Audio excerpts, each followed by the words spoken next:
na yung pag-drain. Iangat mo to. Kailangan ba nakaandar? Ah, okay.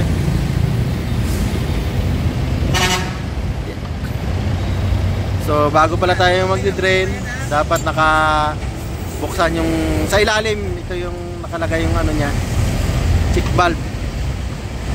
So pag nabuksan nyo na, paandarin nyo para yung pressure lalabas. Pero kahit hindi naman na siguro, kahit hindi naman isaksak siguro, para may hangin yan. ah, para mabilis. Okay. Ayan na tubig yung kanina eh. Oh, dami niyan. Baka matagal yan, hindi nila dinidin. May butas naman dyan. Iusok mo pa to. Abanti mo pa to, payo ko. Ayan. Ayan. Okay na, okay na. Daming laman. Wala naman? Sabi mo, marami. Wala na pala nila eh. Baka mabigat lang talaga. O kaya barado. Okay na yan to, okay na yan to. Baka barado. Para mga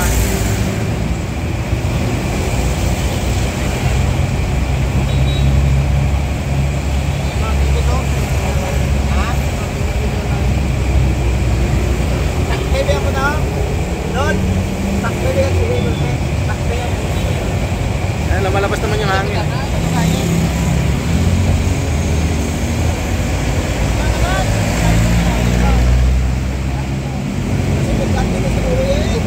Baka mabigat talaga siya.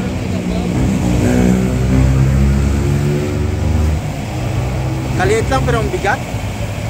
Baka solid yung tangke niya.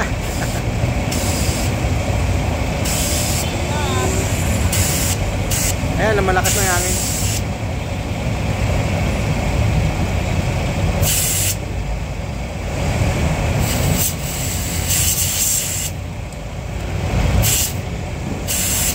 Ganyan lang din yung pag-drain. Kung may mga air compressor kayo, ang drain niya nasa ilalim.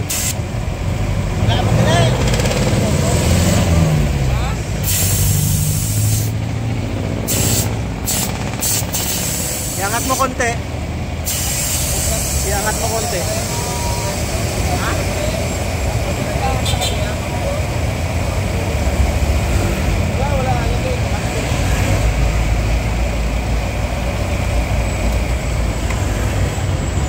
Iangat mo nga to. Iangat mo dyan. Bigat talaga yan? Bigat talaga. Hindi kung tutulo. Angat mo kung tutulo. Ano? Ayan o, may lumalabas na. Oo. Ano yung pangkabiyali ako? Ibaba mo to, ibaba mo to, ibaba mo. Para hindi mo na kailangan ano. Yung malapot eh. Yan, yan, yan. Yan. Tandaron ko ha. Kamay, kamay, kamay. Kasayad, hindi naman. Ayan, yan, lumalabas, dami. Malapot naman eh.